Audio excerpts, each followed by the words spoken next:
No one know but one thing I will never do. If you have now, I will never lie to you in order to promote something or anything also quiable. I took it as upon myself. I made it as a promise that I will never post wrong news, wrong details. Go ebolo na gini me na nwete view or na nwete sympathy mmadụ no. Kede ihe menje kwuli ha. This man on na feba. Ochiwo, I like him ya. I talk about I post about his videos has to do with political everything and neko. Man, there is one mindset I need you go when. Mindset of religion. Even in one mindset of religion, I am a Christian. Man, I don't have religious mindset. In one religious mindset. Ihe ọjọọ me onye Catholic, I come out sin na n'ihe unu onye Catholic adịrọ mma. Ihe ọjọọ me na Anglican, I come out sing na ihe ndị mere adịrọ mma. Ihe me na pastoral and other Pentecostal churches, I come out singing that these things adịrọ mma. Likewise, criticism. I criticize and talk about who I want to talk about with again. I'm wise about it. Anything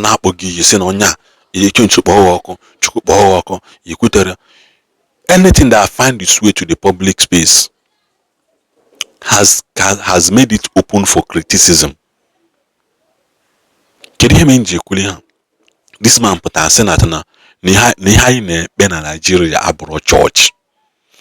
Ochief is that Catholic church is also a church. Just because you want to pass a message against Adeboye.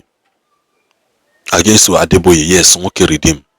Now you have put away now Nihaine Bena Nigeria Abro Church, no hypocrisy. Which means Nangoaku as a Christian, as a Catholic member, you belong to that hypocrisy level. No, we belong home to that place. That is why I come out to come again. Now he start by saying that Adeboye came out and made a speech. So we will let Donald Trump any example. Now Donald Trump the context of the message. Now Donald Trump nyoda na White House. That doesn't mean no ye kake we by the order. We'll carry out that order. Likewise, Tinubu, that na Tinubu a pass to go the law, na Tinubu a pass to go the order, na Tinubu a man that has done his part, na Tinubu a man ye khaki or yellow police uniform, whereby we carry out that order. This man we put away now criticize Adeboye. If we talk about what's happening in Nigeria, it's a bit difficult for me to bear all that is happening there, because one of the things people were complaining about is that I'm from the southern part of Nigeria and the northern part is supposed to be predominantly Muslim. And so they were accusing me in particular that because I am in the south, I'm not paying enough attention to the churches in the north. So I smiled in pain. I smiled in pain because as of now, in the north, where the persecution is supposed to be toughest, I have more than 8,000 churches under my care. I have suffered things that if the soup were to shake in the belly of the elder, we will not be having this kind of meeting. Thank God for Trump. I think you should thank God for him. You should thank God for him. Thank you very much. Thank you. Last year, around November, he sent a message that he was coming to bomb Nigeria. And I felt that, again, if I don't say something, things might not go the way it should go. You see, there's something wonderful about bombing. The only problem with that is that no matter how accurate your bomb may be, some innocent people will suffer. And I think he meant to bomb us several times. So again, I had to speak in November, the first Friday of November last year. And I announced publicly that the government must do something quick. After I made that announcement publicly, I was invited into our own White House, and I met with the president.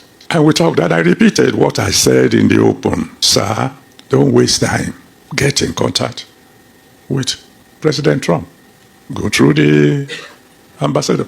Call your military officers. Give them standing order or whatever. 90 days. Wipe out this rubbish or resign. Call the military officers in Navy, Air Force. Tell them, within 90 days, stop this mess or resign. I said it. Then I said number 3. Those people who are kidnapping people, who are doing terror, you know them. The boys doing the dirty work are in the bush. The sponsors are wealthy people.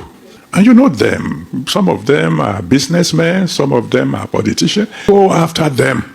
Because if you don't deal with those who are supplying these people with arms and ammunition, and most of the time when they go about on motorcycles, if we don't go after the sponsors, the problem will continue. There are certain people in my country, only God can deal with them.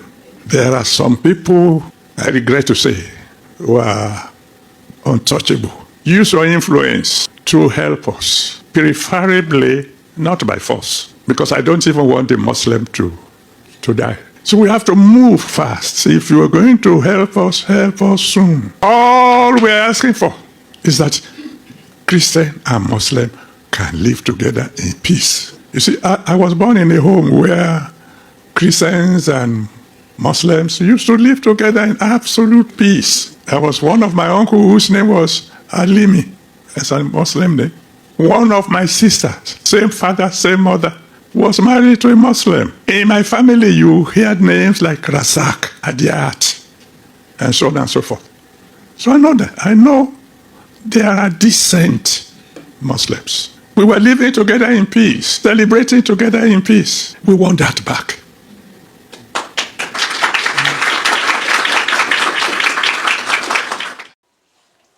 The same thing Mbaka kwuru mgbe nke ya. That na nke anụnwa nke ọzọ ewepụtawa videos ebe Mbaka kwuru okwu against Jonathan and all those things. This Ochiwo, this Ochiagha ka Ochiwo mafia. Wee baa na comment section na-akpọ ndị mmadụ ihe si una makwa onye Mbaka bụ, that you don't have to talk to Mbaka like that. You don't have the right to talk to Mbaka. You don't have nka. You don't have right. You don't have nka. You don't say this. You don't say that. Against men of God, that you people will perish, that the wrath of God will come upon everybody. Manepota na criticize Adeboye over the same thing Ejike Mbaka Mbaka ekuku. Listen, enwere ihe okwu na those video, and I have to put an end to it. Kuno malo.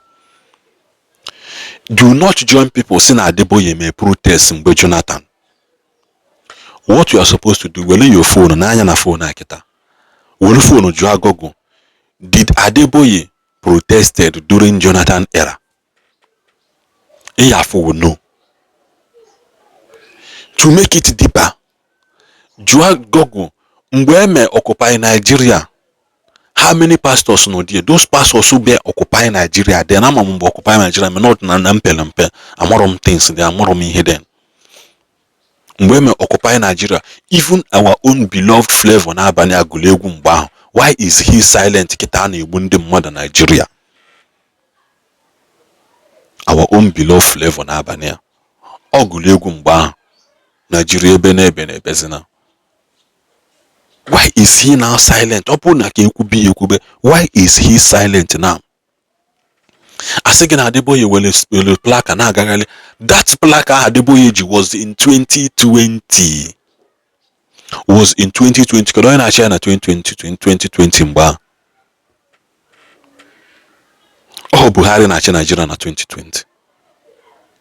Why are they bringing it? Now, say no Adeboye. This was a prayer walk in his parish, which every year they redeem a prayer walk 2 times or twice or once every year. Redeem Ebuka, their headquarters Ebuka, so Haneme prayer walk there. Haneme prayer walk there. Their headquarters Kale refinery. You manage a refinery when he have my bank, my school, my other school, Amandia, my bank and other infrastructures now there. Redeem headquarters. Oka. It was so big and massive that they can do prayer walk, prayer chain walk 1 hour and he made the compound. Kita pụta na-asị unu na wele kene don't say na ikwu. You have access to mobile phone, you have access to internet. Ihe ọbụla mmadụ kwue na-aghọtara, ask question. Ask question. Adeboye made that in all those things. Kita after any post Adeboye do a petition on Vanguard, do not trust Nigerian mainstream media. They can twist things pass out their message, which I have spoken about it severally. Adeboye has the right and people will criticize it. And the only thing now criticize here with a sense. Even when I talk about Ejike Mbaka, Jonathan, all those things, I was using my sense. I said, and I only counted his words by his words. A man could hear those. I will have to bring the other one. I might here together. A man is chief equally chief. All those narrative you push against Adeboye. Show me a video proof that he said these things. Show me a video proof that he said those things. Yeah, man, you only will this video. This man will is that now? As wise as enlightened lady, he should know better that Adeboye did not protest against Jonathan. Ndị media protests are working freely in our society. Even one and they Ade Marshall, this leader of Olamide, mentor of Olamide Gulegu. One Bafia, Nkaje Kuchil play n'ụzọ mgbe ha sị na play na ama move ndị airport ji wee sị na obu mmanya na cup sị na mmiri ka obu ụda ma na also we may protest. Why are they being exempted from ihe na-eme today? Our own beloved flavor n'abalị so kwa we egwu. Where are they today? Oborose men of God and face the attack. I'm not saying you should not criticize men of God, but to be wise. This man the wiser than this. Man, because of his mindset onward towards other churches, thinking that now he's doing Catholic a favor by he criticize other churches. Man, he men are Catholic. He come to remind people how powerful Reverend Fathers are and Reverend Fathers, especially Reverend Father Ejike Mbaka. Man, he men me pastor. Pastor you begin to say, oh, can they Christians here, man? No, you're forgetting that you are also a Christian. That's the only way I come in this issue. What do you hustle? Got the one. A very, very quick one. When church I began at this country. When church I began at this country. Him na go bezuk. This man no here Adeboye. We could remember vividly. Not too long ago. Mgbe Jonathan was president. Adeboye himself led protest in conjunction with Tinubu and some opposition leaders in some parties in Nigeria then, they led a serious protest against Jonathan. Now there is insecurity. Boko Haram this, Boko Haram that. Chiboko this, Chiboko that. That Jonathan should do this or that or step down. And Jonathan, if you are weak, you come down. Jonathan, you should tackle insecurity or you give up. A lot of things. Adeboye was using Jonathan as a point of preaching, as a topic na church, yeah? Preaching against insecurity, preaching against Jonathan government, even coming out himself to protest.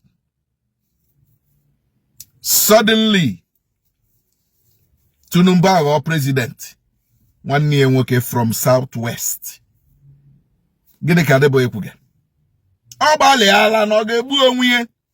He has tried his best, Kwani.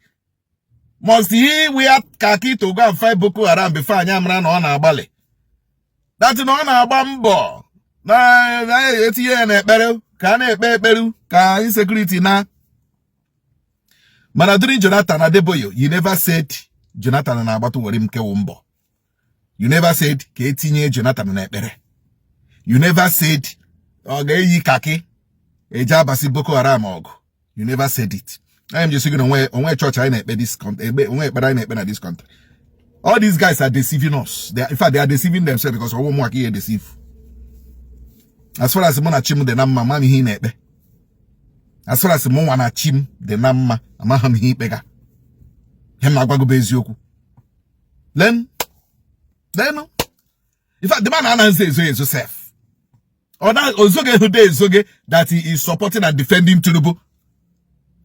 Adeboye is not hiding it that he is defending failure.